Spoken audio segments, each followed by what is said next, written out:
तो टॉपिक का नाम लिखा है बुद्ध और उनका दर्शन, लेकिन आज हम जो शुरुआत करेंगे वो करेंगे बुद्ध की कहानी से।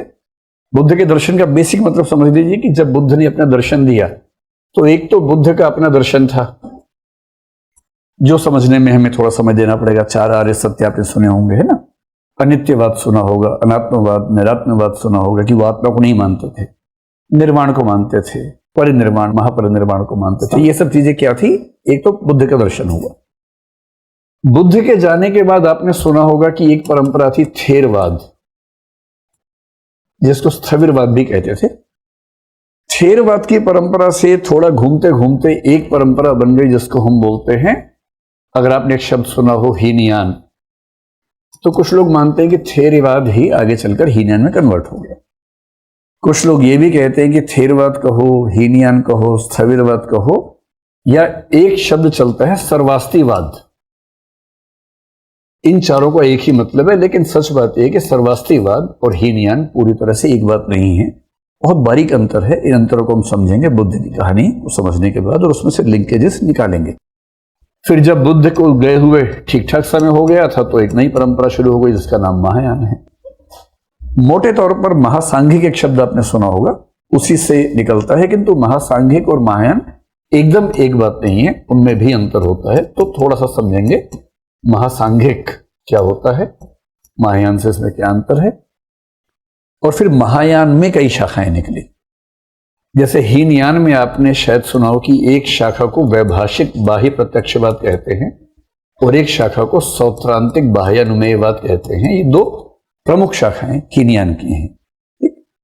इसी तरह से महायान में 2 प्रमुख और एक बाद में प्रमुख बनने वाली जो शाखाएं थी वो निकल गई, और इन सब ने बुद्ध की व्याख्या अपने अपने हिसाब से की।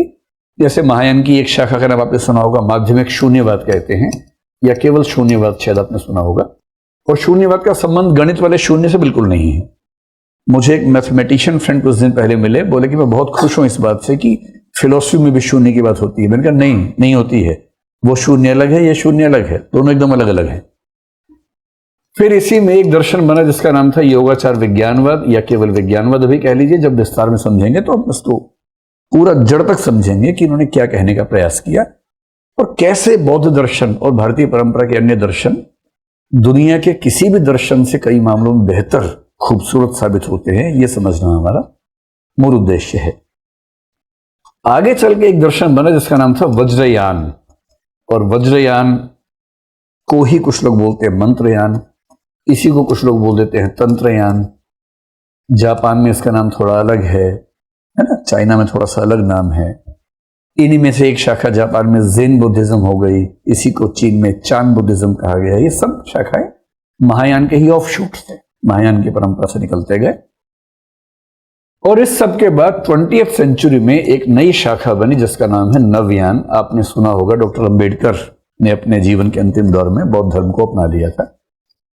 बहुत रोचक बात है, डॉक्टर अंबेडकर ने 1935 में 13 अक्टूबर के दिन येवला नाम के स्थान में महाराष्ट्र में एक घोषणा की।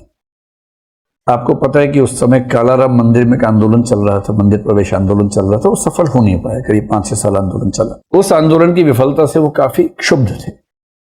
उसी बीच में गोलमेज सम्मेलन भी हो रहे थे।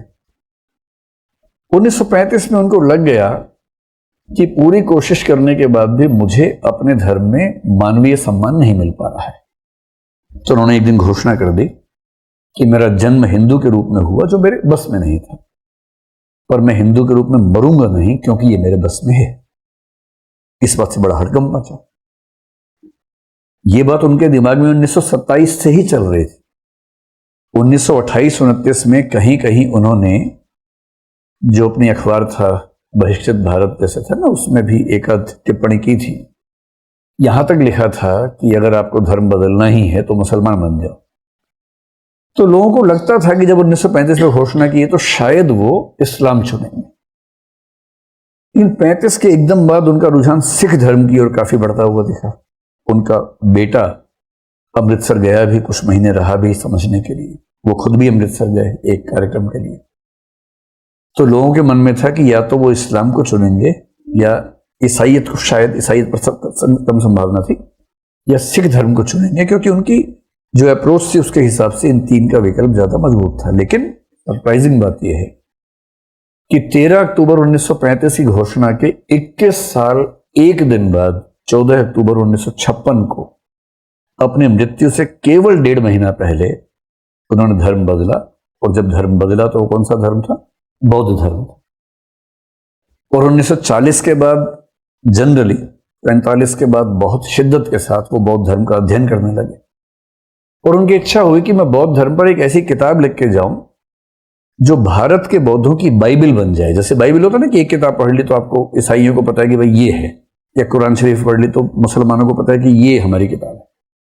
ऐसे ही बौद्धों की भी तो एक किताब हो, क्योंकि बौद्धों में एक किताब नहीं, बहुत बिखराव है। अभी मैं आपको समझाऊंगा क्या बिखराव है।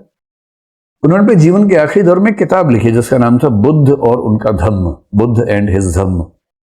ये किताब छपी उनकी मृत्यु के 1 साल बाद 1957 में, उनकी मृत्यु 56 में हुई। और वो लिख चुके थे, प्रूफ रीडिंग कर चुके थे, रेफरेंसिंग कम कर पाए थे जो रेफरेंसिंग बाद के लोगों ने की। जब उसका हिंदी अनुवाद भी आया 1961 में, रेफरेंसिंग बाद में हुई। रेफरेंसिंग का मतलब उसमें जहां जहां कोई उद्धरण था तो वो कहां से लिया गया है उसके रेफरेंसेस बाद में जोड़े गए, लेकिन हाँ वो लिख चुके थे। और उन्होंने कहा कि मेरे वाला जो बौद्ध धर्म है न तो वो मूल बौद्ध धर्म है, न वो हीनयान है, न वो महायान है, मैं इसको नया नाम दूंगा नवयान। ये नवयान है। इसलिए अगर कोई कहे कि मुझे बौद्ध धर्म को समझना है, बौद्ध दर्शन को समझना है, आधे घंटे में समझा दीजिए, तो मैं हाथ जोड़ लेता हूं कि ना भाई ये तो नहीं हो पाएगा।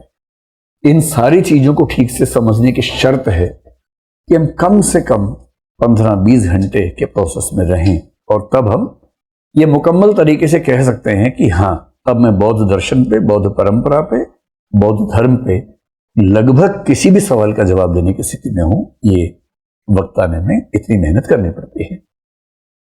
मैं जानता हूं कि अब घबरा गए होंगे, पहला आर्य सत्य याद आना शुरू हो गया होगा आप लोगों को, सर्वम दुखम दुखम, ये सब कुछ दुखमय है लेकिन ठीक है, दूसरा तीसरा भी याद आएगा समय के साथ, कोई चिंता की बात नहीं है।